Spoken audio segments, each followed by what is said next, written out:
What questions do we have?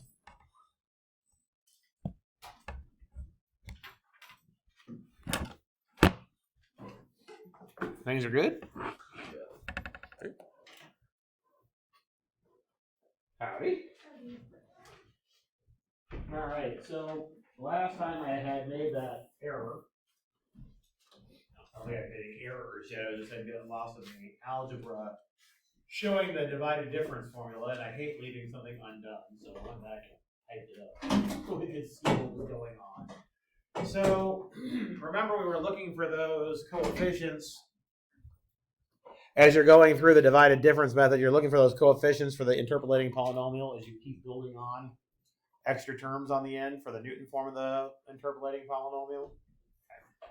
Okay. So this part we had started at where we had, again, your A2 coefficient is the one that's on that x minus x naught times x minus x1 term. Hello. So we had solved for that A2 coefficient in terms of the outputs, the y naught, the y1, the y2, and in terms of the inputs, x naught, x1, and x2. And what's on top there, that first line, should be what we had in your notes. Right?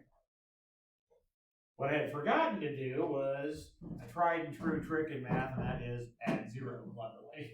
That was what I had forgotten to do last time. So literally the only change from the first line to the second line is putting in a 0. Okay. And then cleverly rewriting the 0, I know where I want to get to. I want to try to see that divided difference between x1 and x2, and the divided difference between x0 and x1. Hello. The gap that needs bridged there is the y1 piece that's missing off of subtracting it from y2. So I'm going to add and subtract y1. That's adding 0. So I haven't changed anything. So that's what the third line is. The fourth line, all I'm doing here is just flip-flopping the y1 around. So put the minus y1 here and put the minus y0 there. Why not there? Literally nothing has changed. I've added 0 and then rearranged how I added the 0 in. So now is where the algebra comes in, and things will work out the way we want them to. Hello. Notice that in this fourth line now, you've got the y1 minus y0 in that second term here, and you've got it here in the third term. There's a common factor then in those two terms, so we can factor out a y1 minus y0 out of those two terms. So that's what we've got here in this fifth line, is just popping out the y1 minus the y0 piece. When you do that, well, we factored it out of this part, so we left with a 1 here. I factored it out of this part, so I'm left with a 1 there. So that's where the 1 minus 1 over the x1 minus x0 times x2 minus x0 comes in.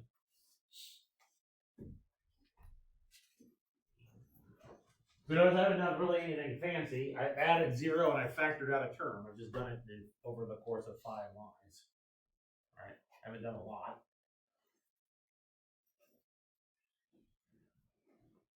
The next part to the next line, where apparently I forgot an equal sign. Let me type this up. From here to here, what did I do? Common denominator, right? I multiplied the 1 by x1 minus x0. That together. And then what's going to happen in the numerator of that fraction? X0. Yeah, the x0s are going to go away, right? So I scroll up the next line here. Oh, there was an equal sign. I just hadn't scrolled up far enough. Good, I didn't forget the equal sign, which I figured I hadn't since I was just copying and pasting from each line. All right. So here's where we were. This line here. Going down to the next line. I don't think I did anything. I think I just copied and pasted and didn't do anything. Told you I was copying and pasting. All right. Here to here is where the x0's canceled. Now notice that I basically have the same thing in the numerator here as I have in the denominator here. It's just flipped, right? And sign's negative, correct? So when I pull this, I just rearrange in the next line. All I've done is just rearrange the second term. I just put the x2 minus x1 out in front, put a negative, so I factor out a negative sign, and put the y1 minus y naught over x1 minus x naught there.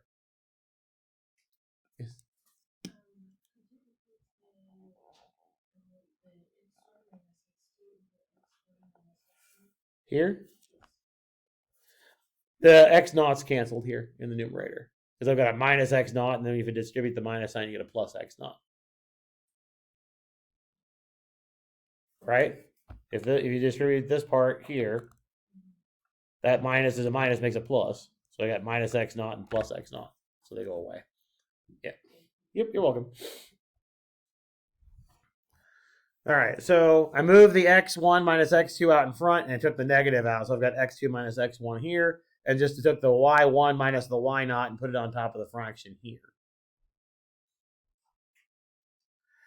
Now, I'm going to take this x2 minus x1 and move it up to the numerator.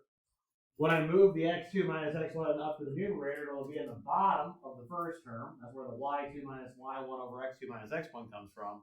And it cancels in the second term. So we've got y1 minus y naught over x1 minus x naught there. And I moved it up, and then we're left with a divided difference formula that we wrote down last time. So it really did work. I just forgot to add 0. It's 0. Of course I forgot it. It was nothing. All right. I wanted to go through it. I'll post this on Moodle too, so you have it, in case you want to look at it again. But in any event, this is really where we got that divided difference formula. And it continues. Notice that we want to do the third one, and we talk about how we're going to do that more algorithmically through a table. But this will continue. So if you, anytime you want to do a third one, you'll add the third point in there. So you have f of x1, f of x, x1, x2, x3 here for that divided difference. X naught, x1, x2 for this divided difference for your A3. And then you'll have an x3 minus x naught. And if you want to keep going with higher order, you just keep going on through your divided difference idea.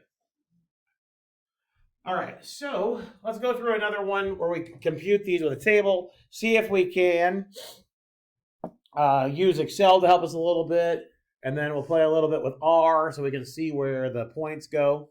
You can see how the polynomial really does fit through the points. And then we'll talk a little bit about how sometimes when you're using interpolation, it's not the greatest thing to use, and maybe you want to use something else. Okay, so that's what we're going through today. And then if we have time, we'll move on to a different topic where we talk about approximating derivatives. So in any event, we'll close that out. Like I said, I'll post this on Moodle so you have the handout if you want to go back through it again. All right. So let's say we have the following table. Let's say you have x and f of x, and your x values are -1, 1, 3, and 4, and your y values are 2, -4, 46, and 99.5.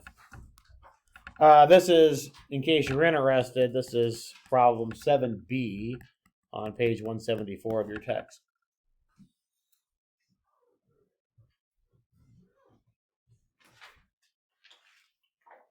All right.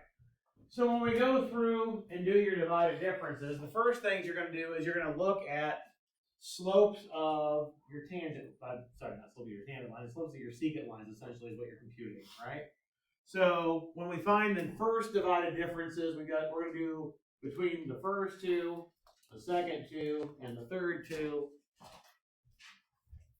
And your book uses that notation where you're talking about doing the 2 points at a time, so it does the comma between the two.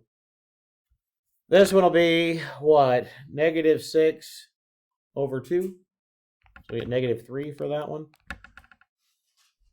Right? -4 minus 2 over 1 minus -1. We're just computing slopes. The next one will be, what is that, 50 over 2, so we get 25.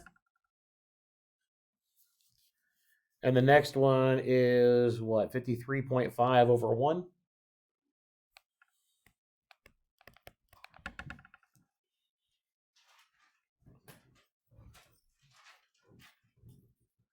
And the book puts it in that triangular pattern so you can see how it goes. It'll be a little harder to put something in a triangular pattern in Excel. That looks nice like that, coming to a point on the right-hand side. I mean, it'll be triangular in Excel. It'll just be a right triangle given the way Excel's set up. All right, so then we do the next one. So now we're doing that divided difference with basically doing 3 points, right? And so your book uses the 2 commas in between. Then remember the way we get the next ones, we look at the previous column and do the subtraction for those 2, right? So the numerator will be 25 minus a negative 3. It's still the difference between those 2 things. But remember, we don't go back, we have to go back to the outer 2 x values that came from, right? If I work backward from these 2, they came from the negative 1 and the 3, essentially, yes? So in the denominator, you'll have 3 minus negative 1. Remember in our formula that we just talked about, the denominator is x2 minus x0. It's those outer ones that we're doing. We're working with x1, x2, x3, and x0, x1, x2. Sorry. Yeah, that's right. Okay. So that's 28 over 4, so we get 7 here. In the other one, we've got, what, 53.5 minus 25 is 28.5. What are we going to divide the 28.5 by? 3, right? Because we'll do 4 minus 1. So that one will be, the 28.5 over 3, because we're doing the 4 minus the 1. And we get what? So we get 9.5. Yeah. Okay.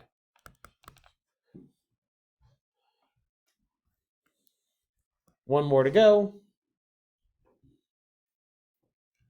We do the 9.5 minus 7. That's 2.5. What are we going to divide 2.5 by? 5, right? Because we're going to do the 4 minus a minus 1 will be those last ones. So 2.5 over 5 is a half.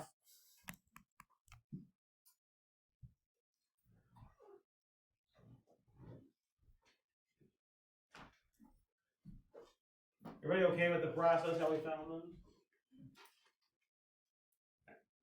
Again, we started with 4 data points. 4 data points gives us enough information to find what degree polynomial? Third, right? Can't go any higher than third. That'll be a unique polynomial, right? Well, the 3rd degree polynomial, or it could be less. It's entirely possible that these 4 points all lie on the same parabola or the same line when you're giving them, right? It's 3 or less, but it's certainly not going to be 4 or more. We don't have enough information to find a unique polynomial that goes through those 4 points. All right. I'm sorry, a unique polynomial degree 4 or higher that goes through those 4 points, I should say. All right, so what do we look at for the coefficients of the polynomial again? Yeah, that top diagonal piece here, right? So your coefficients for your polynomial will be 2, -3, 7, and a half, right? 2, -3, 7 and a half. Now I've left space in there because those have to get multiplied by things, right? What does the -3 get multiplied by? The x plus 1, right? That first x value. X minus a minus 1, right? The next one gets multiplied by what? Good, yeah, the x plus 1 and x minus 1. Remember, we're building the polynomial, right? We start with this one. We want to build a polynomial that we're guaranteed to get -1 out when we get guaranteed to get 2 out when we plug in -1. We want to make sure that x plus 1 appears as a factor in the other coefficients. That way we get the 2 out, right? Then we build a polynomial to guarantee that we got 2 out when we plugged in -1, and -4 out when we plugged in +1. In the remaining terms, we want to make sure we kill off, right? The x minus 1. So that's where the x minus 1 term comes from. On that last coefficient, what are we going to multiply by? Good. Excellent. Okay. So again, when you're looking for those coefficients, you're looking down basically that diagonal, if you will. Note, yeah, Mela. I like the homework. How would we estimate like a value using a degree 2 polynomial? Okay, we'll talk about that. yeah, we'll talk about that. Okay. So if you wanted to do a degree 2 polynomial, what you would do, well, for this one, ignore that bottom term. Then you've got those 3 coefficients. And that would give you a degree 2 polynomial. That would give you a degree 2 polynomial using the first 3 points. If you wanted to use the last 3 points, you use what's below that line. So if you do it all at once, you can get the different coefficients out that you need all at once. Right? So if you were asked for a quadratic, and using the interpolation that we have, you would wouldn't worry about that term. It would just be these 3. Because you would stop because you're not using the 4 in your interpolation at that point. If you wanted to use the last 4 points, you would use, the last 3 points, your P of x would be -4 plus 25 times x minus 1, and then plus 9.5 times x minus 1 times x minus 3. I'm using those 3 coefficients there. And that gives me a quadratic. So if you do the whole table at once, then you can pick out different pieces that give you the coefficients that you want. That's how you can do that quickly.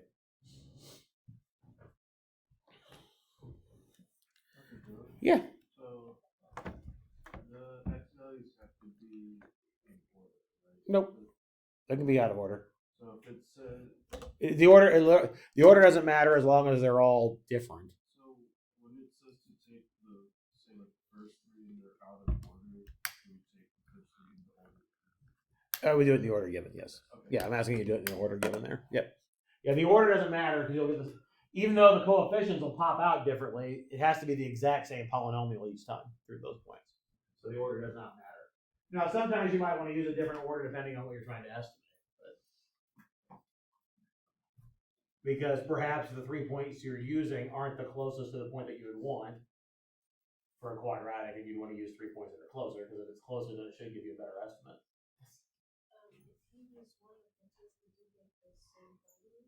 Say that again? If you use the one of the P of x, you get the same value.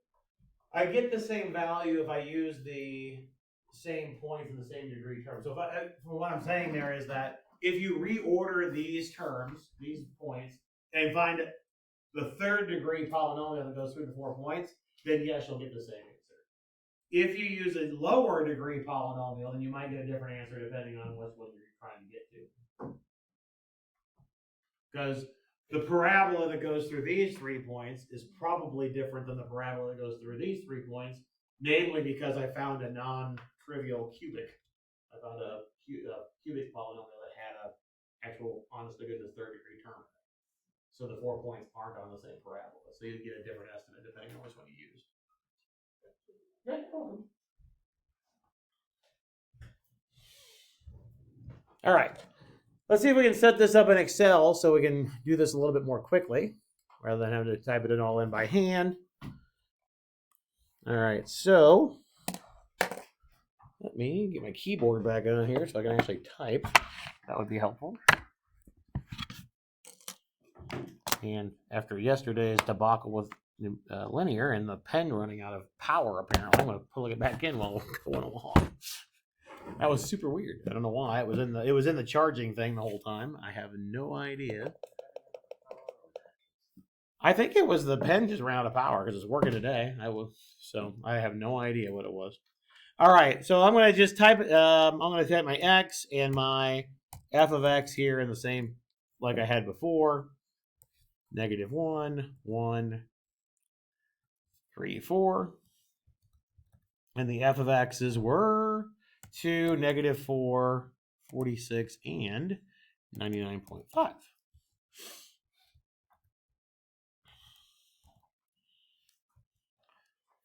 And then I'm just using the same notation that they had. I guess I could put spaces between that so you can actually see it.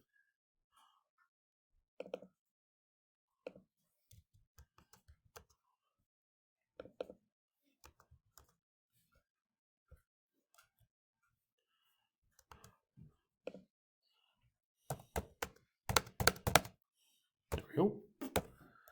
All right, so remember again, to get this one, I want to do the y's, the difference of the y's over the difference of the x's. All right? Okay. So, unfortunately, I can't make that nice kind of sideways pointed triangle, right? It's going to be across the top of the ones that we want. Not that big of a deal, but it's not going to have that nice picture. So I'll do B3 minus B2, because that's the difference of the y's that I'm interested, right? Those two together. And then divide by A3, oops, I need parentheses. A3 minus A2. But again, this is just the slope of the secant line going through those 2 points, right? Just an algebra problem. Okay. Now notice that this formula will work for the other 2 slopes that we need, right? So once I enter this one, I can just pull this cell down and into these 2 spots. I don't want to go all the way down because we only have 3 that are there, right? Not 4. Okay. I get the -3 that we had before. Pull those down. I get the 25 and the 53.5 that we had.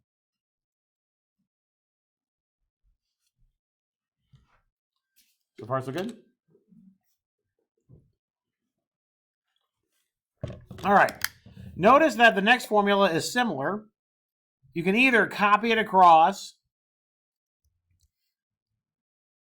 I'm getting dizzy. I'm going to sit down for a second. Sorry. The problem is I'm a little bit dizzy. All right. So you can either take it and copy it across and edit it, or you can retype it, either or. It's the same formula that we have, right? Either copy it across, either grab the formula and copy it over, and then edit your formula to get to the right x values. The numerator will be correct, the denominator will be wrong. Right? I'm seeing double, that's why I'm just closing one eye. Sorry. I don't know what the problem is, but. What's that? I don't need 911. Not that bad, I just need to sit. I don't know what the problem is. Your numerator looks the same, your denominator you would have to fix. Right? If you copy the formula over, because your x's won't be correct. As a matter of fact, which x values do you need to divide by? The A4 and the A2, right? They're 2 apart now. Okay. So you can either copy it across or retype it, either or. It doesn't matter. Once you've got this set up correctly the first time for the first problem you do, you can just change your points in the other ones. Okay. The only thing that'll be different is you might have to retype more as you go across, if you get more points. Okay. But the formulas are the same idea. All right. See if I can stand up. Ugh. There we go. My eyes are starting to get back to where they were. I don't know what the problem was. That was super weird. All I knew was that I needed to sit. Okay. All right. So what should go in D1 or excuse me D2 then? Good. C3 minus C2 should be the top, and the denominator should be just A4 minus A2. Good. Okay. So again, when you're doing the subtraction for the numerator, it is just those consecutive values that you have on the left. You just have to go one wider for your x's. But once you get the first one typed in, you can still copy down to the next one. That would be correct. All right. So I can take that one, we get the 7, pull this down, we get the 9.5 that we had before. Then finally, the last one. Again, we still want to divide consecutive ones, right? So this will be D3 minus D2. What's going to be the denominator? Good, A5 minus A2. Oops, A2. What's nice is that when you type it in before you hit enter, Excel does highlight the cells that you're referencing. So you can see that you've actually got it typed in correctly for what you want to reference. Unfortunately, pulling across to the right, even if you use an absolute cell reference on the A so the A doesn't change, you're still going to have to change the row number as you go across by 1 each time. So it might be just as easy to type it in the first time and then just save this file somewhere so you can just type in the new points. You don't have to reinvent the wheel each time. And we get a half, like we had. Yeah, Madeline. You can still, you can always just pull the columns down. It's just as you build to the right, you'll have to retype. Yeah, but yeah, you can absolutely pull the columns down. As a matter of fact, you can do it now if you wanted to set it up for a bigger polynomial. The only thing is that when you don't have any data here, it would give you errors because you're going to be dividing by 0. I mean, it would change if you type in data then. Okay. Cool. All right. Let me show you. I'm gonna send this code out to you too, so you have it. Excel's a little bit prettier because again, if I want the coefficients, I'm going to read across the top row. That'll give me the ones that use the cubic that uses all 4 of the x values.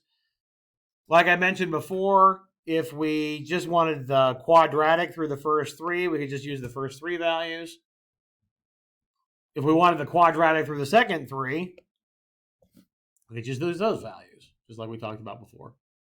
So it's all nice and set up. I did write a little bit of a snippet of code for divided differences.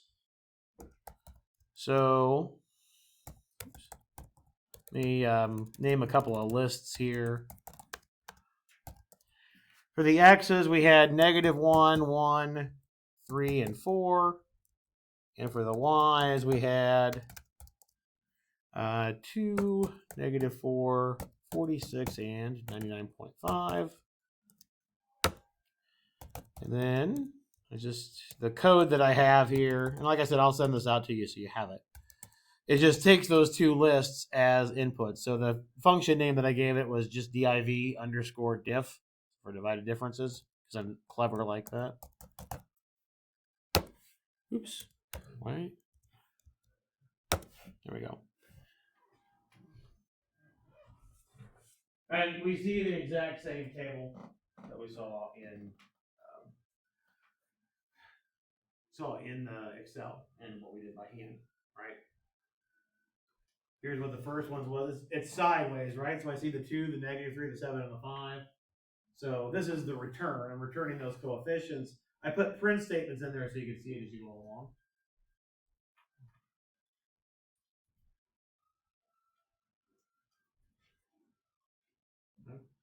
If you would prefer to see fractions rather than decimals, I'd have to change the code here for where I have for the coefficients. But for the very, very last one where we knew we had 0.5 or a half, if you wanted to show something in fractions in R, you can call. Remember how we did the Pragma library before? I think we did that before. At least I did it in one of the classes. There's a library of functions. I can't remember what math stands for. Math and something. Doesn't matter. Doesn't matter what it stands for. It's math. It's all caps. In that library, much like you have that to a fraction button on your calculators, right? If you have a decimal in your calculator and you want to see a fraction, you can hit the to math button, right? The command in R is fractions, and then I can just run my divided differences function like I had before. Now, it doesn't do it in the intermediate steps because those print statements that I have are in the function. It's doing it on the return, but I can see the 2, the -3, the 7, and the half. if you want to see the fractions. You can do it that way. But in order to be able to use that fractions command, you have to pull in the library command, or that library of functions. You can Google what it means. It means something with math and stuff. I just don't remember what it is off the top of my head. Okay. Okay. All right. Any questions? Again, this will help you. This can check your answers. The next thing I want to talk about is how we can see the points and see the polynomial, make sure we're actually getting something that's going through the points and plot it in R. That's a different function that I've written. All right. So this gets the coefficients in there. Pardon me. But let's see if we can see what the points look like. So, all right. So I can use the plot command here. I can plot my x's and my y's. And right now my x's and y's go from -1 to 4. I'm going to do x limits of, let's say, -5 to 5 to start with. Figure your margin's too large. Okay, why is that the case? Or I'll ignore it and I'll just do the plot. Why are you telling me the figure margins are too large?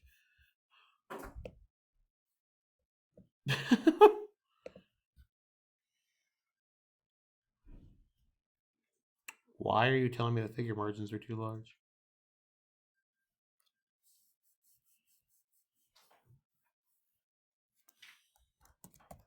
It is the same number of x's and y's.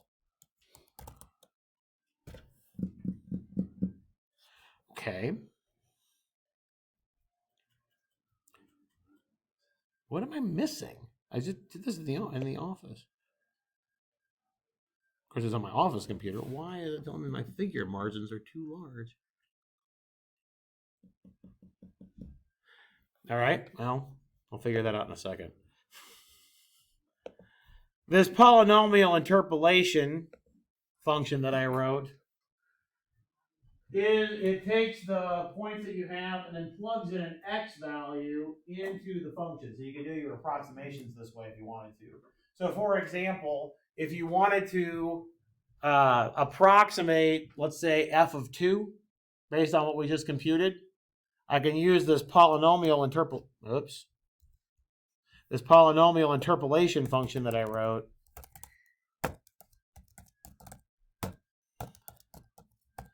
Still takes the x list and the y list in there, but I need to put an input. So let's say if I wanted to estimate f of 2.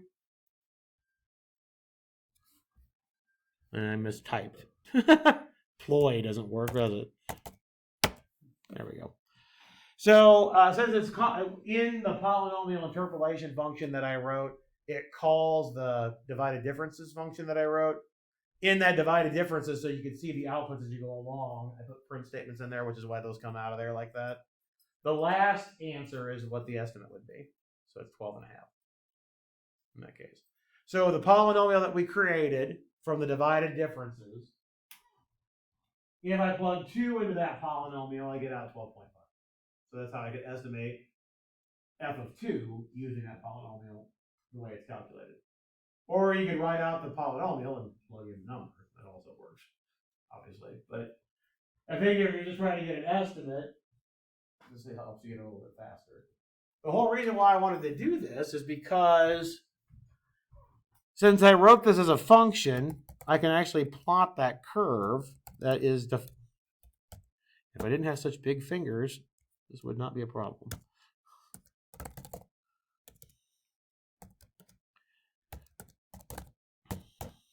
So remember, we've used the curve command before, right? Where we've had functions of x's, right? In this case, I want to make a function of x. My function of x is that polynomial interpolation function that I wrote. I'm just going to leave the x here to be arbitrary, right? Much like when we plotted the curves before, we just typed in f of x to plot it. It's the same concept. It's just my polynomial interpolation function takes your x and y's to be able to calculate what the function has to look like. Okay. One thing you might notice in my polynomial interpolation function up here, remember we talked about when R doesn't like to plot things that are constant, right? The way I have this written, if I didn't have this part here, it's like it's a constant function, it wouldn't plot it. So I had to put that plus x minus x in there, like we did for the x-axis. We're doing that. I mean, it's been a couple of weeks, but when we're doing that, you get the x equal to 0 in there to see the horizontal axis. Okay. Same idea here, just to trick it into doing it. And then I can make my x limits be whatever. Let's say I had negative 5 to 5. And if you tell me my margins are too large, I'm going to be really irritated. Okay. There's what the polynomial looks like.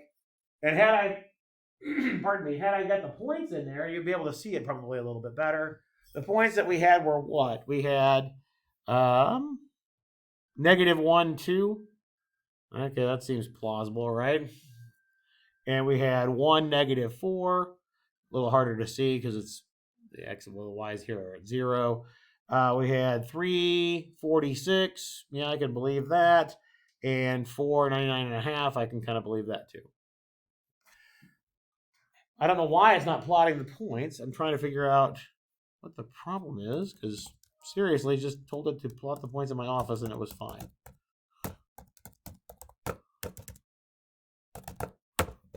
Oh, now it plots it. Because of course it did. Okay. All right. This is the whole point why I wanted to show this to you. All right. Super weird. Did I type in something different? I don't know. Doesn't matter. Here are the 4 points that we had, right? Okay. If you're going to do it, if you want to make sure that the polynomial that you drew goes through the 4 points, you have to plot the points first and then add the curve. Okay? You can't plot the curve and then add the points. It won't go that way. It's plot the point first and then add the curves. So I've got my plot. The plot is just x list, y list. It should take your limit command too to change your x's and y's like we've done before. You change your scale left, right, up, down. Don't know why it was having such a problem with it before. Plot your points first, then your curve. You'll have to add in the extra add equals true here so that it knows to add it to the previous plot. If I hit enter, hopefully I don't get an error like I did before. There we go. Went right through the points. There's a whole reason why I wanted to show you this, so that you could check to make sure that what you're coming up with actually makes sense with what's going on. So you can actually see the points. I don't know why it was giving me an error before. I didn't type anything different than that before, did I? It was what I typed, right? That was super weird. All right. I think, like I said, let's just check one more time. I hate when I play around with things. There we go. Yeah, you can change your x limits and y limits here too. So here I just said change my x limit for the plot. You should be able to do your y limits. Let's see, like maybe negative 10 to say 110, and then do my curve, and then makes it a little bit better. Almost looks quadratic, doesn't it? You see that it starts to look like it's starting to bend down over here. My guess is if we would take your x limits and keep going to the left, you'll see that cubic turnaround.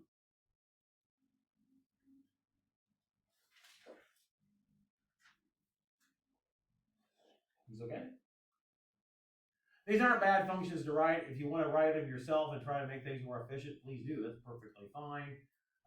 Just to show you, one thing I do want to show you is the evaluation of the polynomials. Notice that each time I'm just taking the value, the previous value, and just running the x value through the list that we're currently in and calculating it each time and building it up by 1 each time, right? Because remember, each single term has all of those factors on it, right? Right? So that's what this for loop is doing. It's just going through the previous ones and calculating all those products. and then adding it to the previous answer, and then just cycling back through again. That is not the most efficient way to do it. The most efficient way to do it would be that nested idea that we've talked about before, right? Work with the biggest and work back down. What I mean by that is, if we go back to the polynomial recreated, let's go back over here. Or close notepad, because that's exactly what I wanted to do. Or OneNote, because that's exactly what I wanted to do. Remember we talked about doing the nested pieces before, and then working basically inside out. Notice in the last three terms, there's an x plus 1 we can factor out. Leaves me with a -3. And then in the last two terms, there's an x minus 1 we can factor out. Leaves me with a 7. And then we have the 1/2 times x minus 3. That closed that one. I need one more. That was that nested idea of computing, right? Because we can multiply, add. It's a lot more efficient. That is not how I wrote my function, by the way. So it's a nice little exercise, extra credit opportunity. If you want to rewrite my function to where it does that more efficiently using this nested idea, do that. Again, when I say the extra credit opportunity ideas, you don't have to, your function should look like mine, but if you want to write it in Python or something else, feel free. It doesn't have to be in R. Extra idea. We should be able to rearrange this because we already have code that we already did this, right? We've done this before. So that shouldn't take too much work to rearrange that a little bit.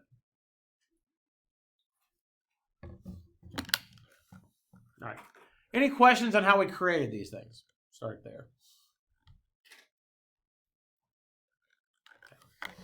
I will show you the code that I wrote for the divided difference that was on the screen earlier, but notice that I'm just taking the list of coefficients, adding to the list of coefficients, I should say. We know that the first coefficient that we come across is the pardon me. The first coefficient that we come across is the constant term, right? And then we're going back through the list. Here's computing that divided difference idea. Notice that the numerator is consecutive terms. That's where I've got the j plus 1 and the j for my indices. But the denominator is the x values that are I apart. If I'm at step I need to go from j plus I to j, right? When we were at step 2, the denominator was x2 minus x naught, or x3 minus x1. When we were at step 3, you had x3 minus x naught, or x4 minus x1, right? So that's what those indices are changing there. I'm just reusing the same list over and over again because at the end, all I want are the coefficients that give me the coefficients for the polynomial I'm interested in. So I'm just using the same list over and over again, but I don't need that last term on there at all. So each time I'm just popping off the last term before I recycle back through again. So I don't need that last number. All right. Anyway, that's just my code for doing it. Like I said, I will provide this to you so you have it. So if you want to use it, you're welcome to. Don't feel like you have to, but again, if you use the two codes and then plot, or write your own codes and then plot, you should see your answers going between them, right? I just wanted to give it to you for a check and to show you that you really are going through the points that came along. And here in a second, we're going to talk a little bit about what can go wrong with these. Are we okay with the computations? Computations good? Makes sense what you're asked to do. I have to do in the homework now. I hope. All right. Let's do another one here. Make sure we're all on the same page.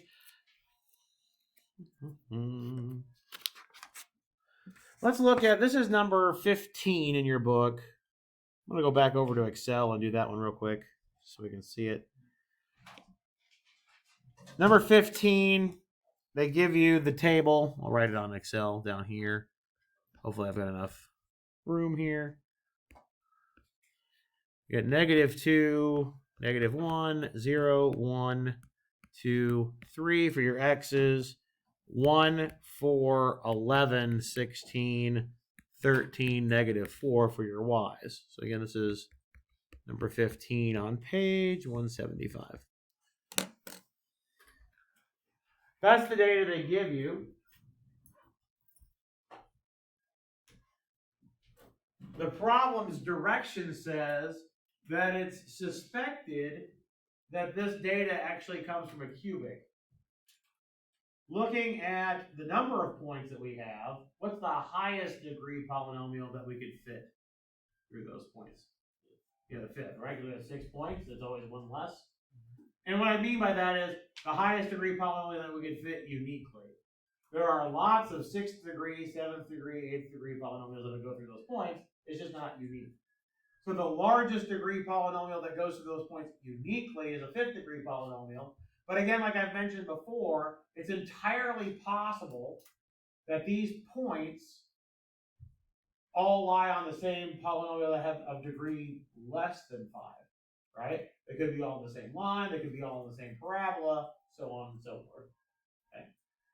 So the problem says, how can we check to see if these are really on a cubic? Well, let's just go through the divided differences here and see what happens. So I'm going to type in my x's, -2, oops, -1, 0, 1, 2, 3. And the y values were 1, 4, 11, 16, 13, -4. And like Madeline asked earlier, I can pull these other ones down now that I've got more points. Okay. So I can take this and pull it down to here. And I can take this and pull it down here. This and pull it down here.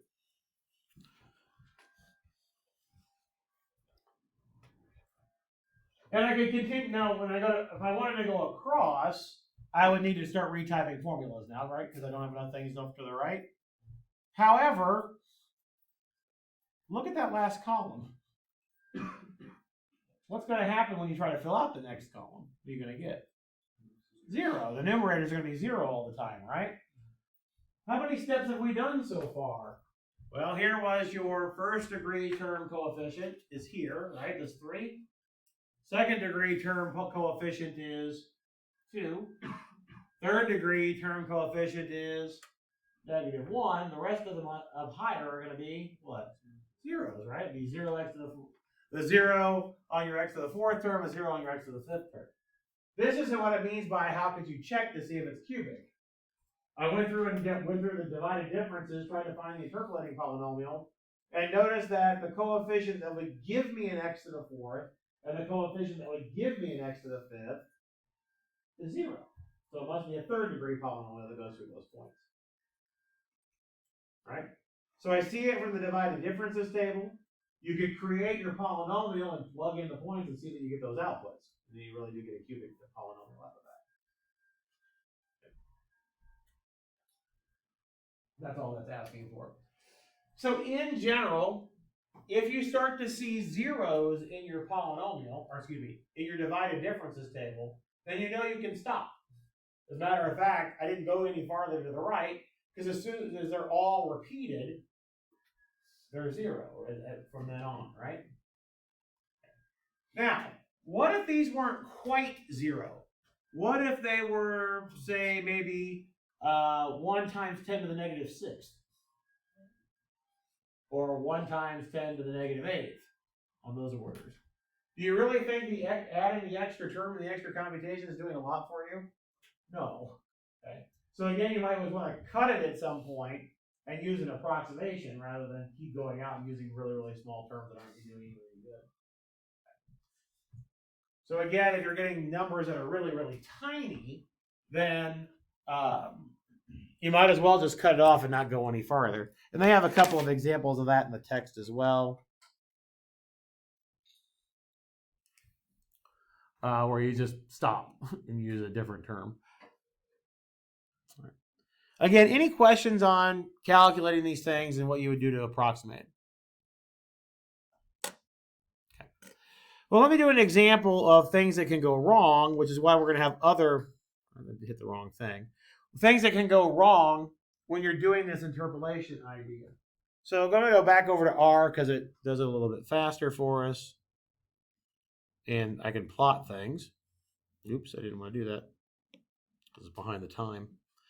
All right, so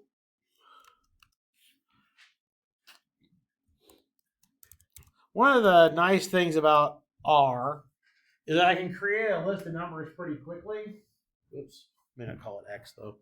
Let me call it X list like I did before. Remember when we did the for loops where you have for I and then we did 1 colon and whatever at the end to make a list of things?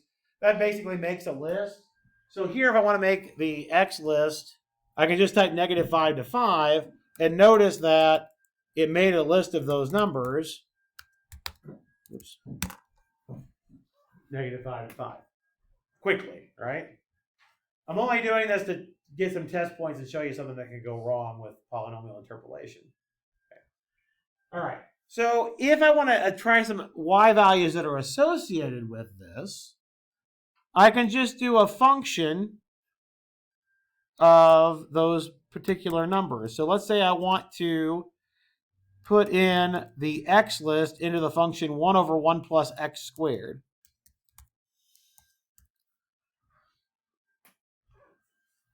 I know what the function is already. I'm just going to show you what can go wrong with polynomial interpolation. So here I've got a list of numbers. If I just put that list of numbers into some function, whatever it happens to do, it'll create a list by taking each of those and plugging it in. I don't have to write a for loop or anything. It'll just do it, which is nice. Okay. I think Python does the same thing, right? And again, if I put my y list, there are the numbers that came out. Okay. What I'm going to do is first, I'm going to plot these values. Oops.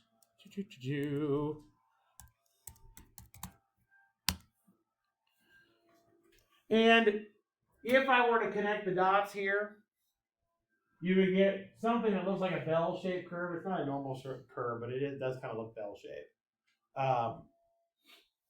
The name of the function is a Runge function. Name of the mathematician Runge. But if you're doing it from a probability distribution, it's called a Cauchy distribution. Don't get me started. Okay. They're named weirdly. The names don't matter. Know that I made these data points from a function where these points all live nicely on a curve. Looks like a bump. Okay. If I want to do the polynomial interpolation now and plot it, oops, poly interp x list. By the way, of course, R has polynomial, well, not polynomial interpolation necessarily built in, but it will do models of data that you have and fit it to different types of functions. So there are built-in commands with built-in commands in R that will do this as well. A part of it is, learning how to do some of this programming stuff. And let's add this in and see what happens. So I'm taking the list of points that I know fall on a nice function. You can see the bump, right? They all fall on a nice function and say, now let's see if I can get a polynomial that goes through those points and see what happens. Okay.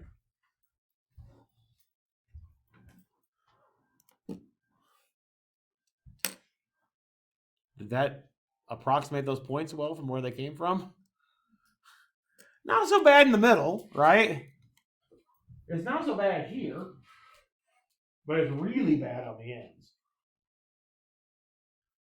Right? At least I think it's really bad on the ends. Okay? Now maybe you think, okay, let's take more points. Okay? This certainly is a natural thing to think, doesn't it? Well, I used 11 points. Let's try 21 points instead. Okay?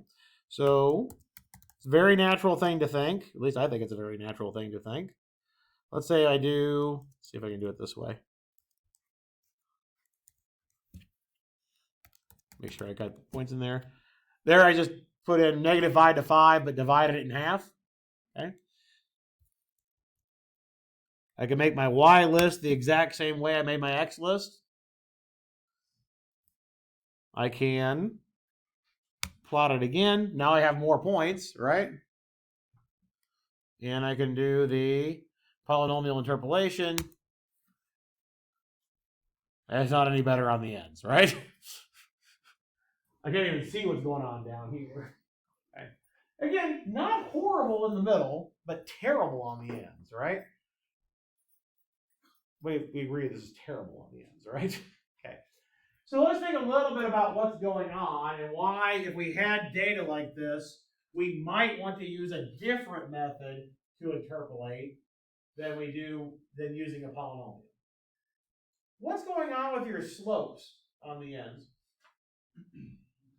You're getting really, really flat, right? So essentially, notice that this function has to come as a polynomial. And essentially, if I think of this as being the 0 line, because these are really, really close to 0 anyway, right? If I think about this being the 0 line, I have to go through those 2 points. And I have to, in between those 2 points, I have to turn around. Remember Rolle's theorem? Back from calculus, that if you're at the same height in 2 spots, somewhere in the middle, the derivative has to be 0. Right? These 2 points are really, really close. Basically, it's a flat idea, right? So the function is the same value at those 2 places. So somewhere in between, the function has to be, the derivative has to be 0, right? Well, notice I see it, kind of here, don't I? And then, because I'm starting to see a 0 here, because those 2 points are pretty close together for a y value. Then I see it again here, but it's going to turn around quickly there. And then I got to do it here. Then I got to do it here. And it keeps getting worse. The reason why is because if I've got n roots, my derivative has to be 0 n minus 1 times. Then go to your second derivative. It has to be 0 n minus 2 times. So you get all those inflection points, right? And it just keeps keeps getting worse and worse, which is why those turns happen so quickly. So generally speaking, when you've got a function like this, especially one that flattens out, using those equally spaced points, and they use the word nodes in this case rather than points, using equally spaced nodes are bad when it's flat. So and we're not going to go through this, but in the book they come up with a method of selecting nodes that are not as close together, or not equally spaced, so that maybe you've got a bigger change here, and then they get closer together, and so the wild fluctuations don't happen. We're not going to go through the proof of why we would want to do that, but just know in general, when it starts to flatten out, that thing has to turn around quickly, which is hard for it to do, as you can see from the picture. All right. Any event. The whole point of this particular one is that, or what I wanted to mention, is that we want to make sure that we have other methods for doing this besides just doing polynomial interpolation. Sometimes it's not best to try to go through all your data points. Maybe it's best to go through some of your data points. If you've done any regression at all in the past with a scatter plot, you're certainly not going to try to get a polynomial to go through your scatter plot. If you've got, say, 500 points, right? You're not going to try to go through all 500 points, especially if 2 of them have the same x value, right? You just have something that would go like this, which is not very useful at all, right? So we're going to have a couple of other methods to try to do these interpolations. One's going to be what we refer to as cubic splines. We'll talk about what that means when we get to it. And then, of course, another is if you've done any regression analysis, would you least squares? We'll do that as well. That's the ideas. But any questions on polynomial interpolation and how we came across getting those points? Okay. Like I mentioned, I'll get you the code for that so you can play around with it. But that pretty much ends the discussion for what we're going to talk about for polynomial interpolation. So we've had, we're going to start something new here in a minute, but we had, pardon me. We had two main methods for doing this. We had the Lagrange cardinal polynomials that helped to get the interpolation, right? Theoretically, it's nice being able to go through that. Computationally, it's expensive because we had to do all those products. Then we went to the Newton's interpolating polynomial, which is what got us into the divided differences idea. But you should know how to create both of those for an exam, which should be coming up next week. Yeah, amazing, isn't it? So soon. Yeah. Next Thursday, I'm thinking. Everybody just went nuts on me. Woohoo! Yeah, you get to show me what you know. It's exciting. Well, we should be. All right. So anyway, we'll talk more about that on Thursday. But let's go into what'll be the last topic that'll be on your exam. So what we're going to talk about next is being able to start approximating derivatives. Okay.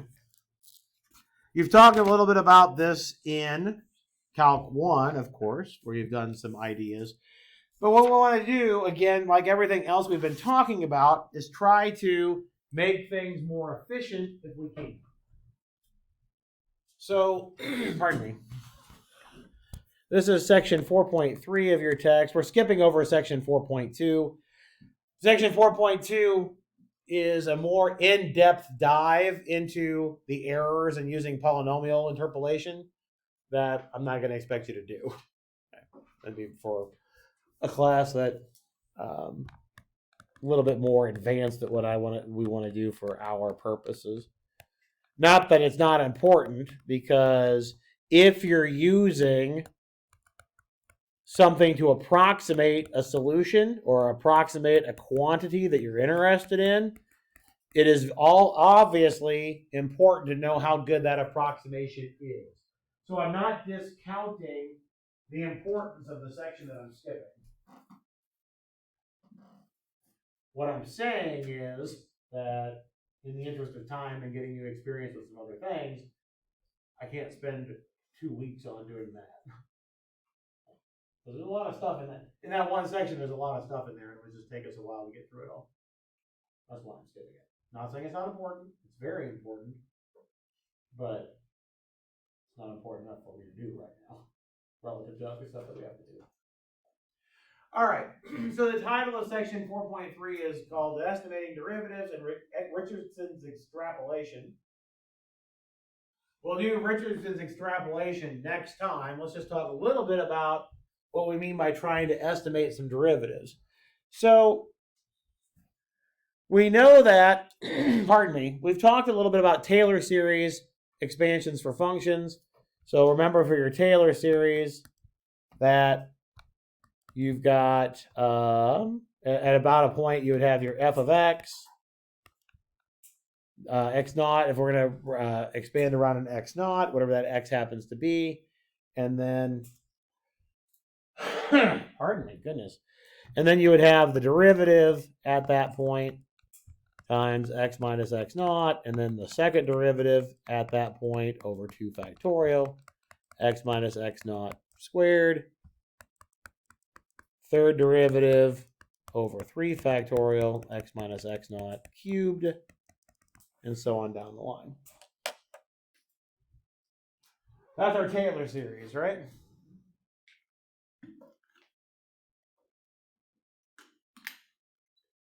And we're going to work off the Taylor series for stuff that we are going to do later on, which is why I'm writing it down like this now. But you already know another way to write this as far as calculating a derivative, or at least estimating it or taking a limit. You did that back in Calc 1. So let's see if we can get there. Pardon me. Let's say that this is the quantity that I'm trying to estimate, right? This f prime of x naught. One of the things that you did back in Calc 1 was move off of that a little bit and calculate that difference quotient, right? Okay. So if I had, say, f of x naught plus h, that's moving it off a little bit, right? Then I would still have f of x naught here. All these x naughts are constant, so the next one would be f prime of x naught. What would the inside the parentheses now here be? I guess I don't even need parentheses. If you put in x naught plus h in for x, what do you end up with? It's just an h, right? And in the next term, we would end up with f double prime of x naught over 2 factorial times h squared. The next one would be the third derivative at x naught over 3 factorial times h cubed, and so on down the line, right?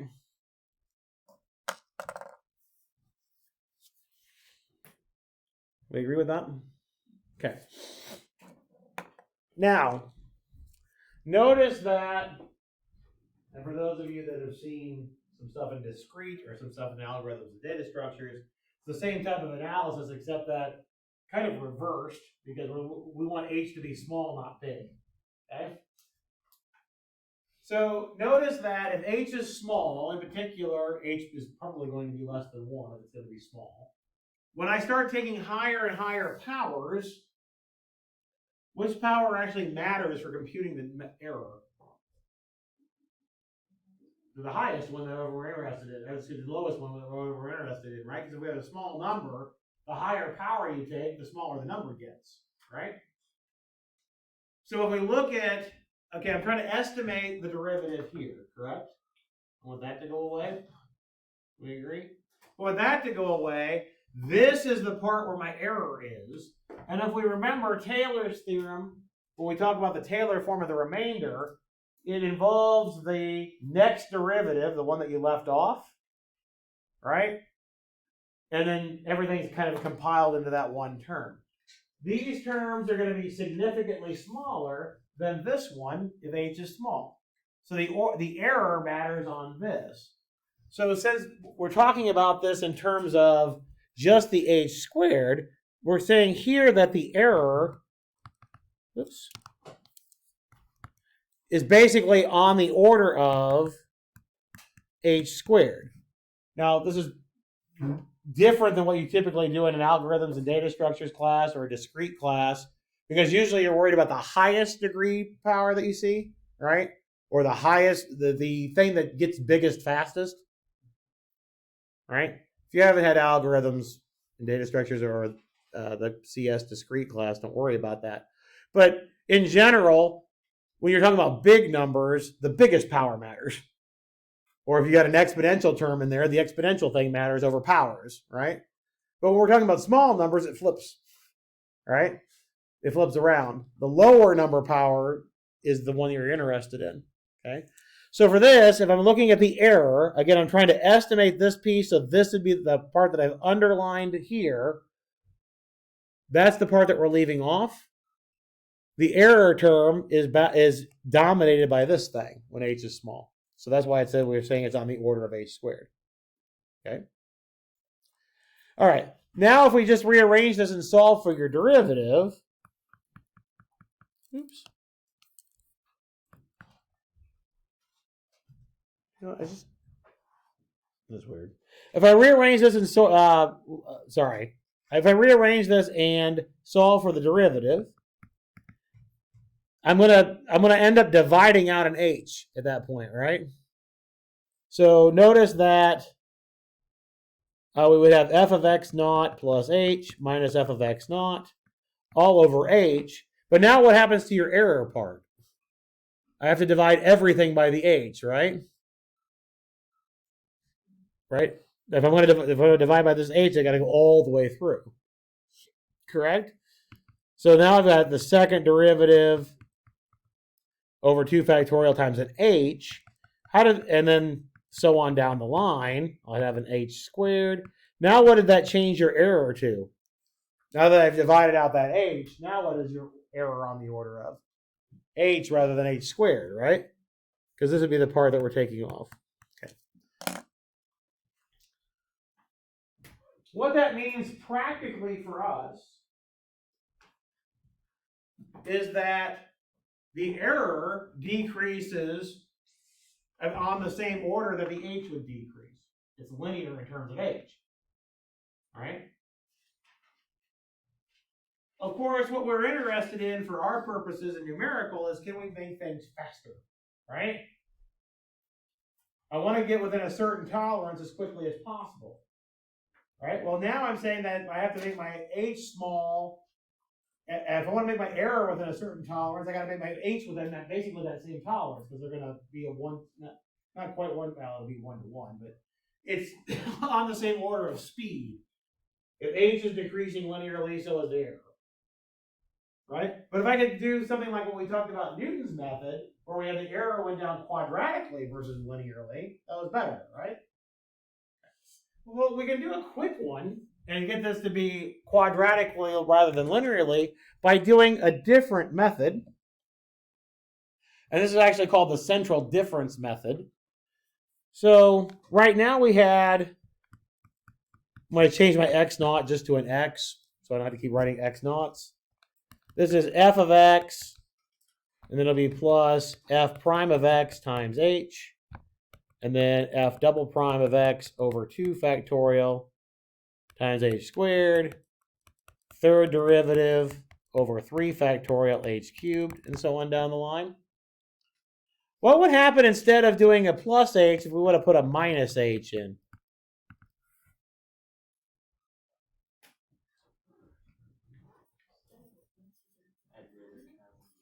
Yeah, every other term would be negative, right? Because instead of a plus h, I'll have a minus h on the inside. Sometimes we have an even power, sometimes we have an odd power, right? So we would still have an f of x, but the odd powers of h now all flip signs. Oops. So this would be f prime of x, h, and it'll be a minus. The next one will still be a plus. The next one will be a minus. And so on down the line. Do you see a way where we can get some terms to cancel now with these two things? What can we do? Just add them together, right? Notice that, again, every other term is the opposites, right? So if we add these two together, we get f of x plus h minus f of x minus h is what? Well, we get 2f of x, right? Oh, I don't want to add. I want to subtract. Sorry. Because I want the f of x to go away. Let's subtract. Sorry. F of x's go away. We get a 2f prime of x times h. These two terms cancel. When we subtract, we'll get a third derivative over 3 factorial times h cubed. The next one would be a fifth derivative over 5 factorial h to the fifth, and so on down the line. When we subtract, the even terms go away, or the even power terms go away, right? So now when we solve for f prime, we'll get f of x plus h minus f of x minus h over 2h. This is why it's called central difference, right? Your x is in the middle. I went a little bit to the right and a little bit to the left. Notice when you divide by h now, you get h squared times stuff with even more h's, right? It's a constant. It'd be a constant plus other powers of h, right? H squared is the highest power we have, or excuse me, the lowest power we have. So this error now is what? It's not O of h anymore. It's O of h squared, which is better, right? Because if h is small, error being on the order of h squared is better than on the order of h, because it's even smaller. So this central difference method gives you a faster approximation of the derivative than your normal way that you define the definition of the derivative. But you end up at the same place. So if you're trying to estimate the derivative, this is faster. What we're going to talk about next time is doing Richardson's extrapolation and talk about how you can get even faster and just keep increasing the speed. Of course, you're trading for computation, but this will increase the speed of your approximations. So we'll do that next time. Like I said, this will be the last stuff that we're talking about before the test next Thursday. Yeah, definitely. I just when we were adding those, is each of those terms that are kept of those multiplied by 2, like are they double? Oh yeah, they should be doubled. Yep, you're right. Yeah, there should be a 2 here and a 2 here. You're right. They should be doubled. Yep. So for this one, did we set that up, and then for the estimated value, just plug that in, and Yeah. the actual value of LN? Yep. Yep. That's all I want you to do. Okay. Yep.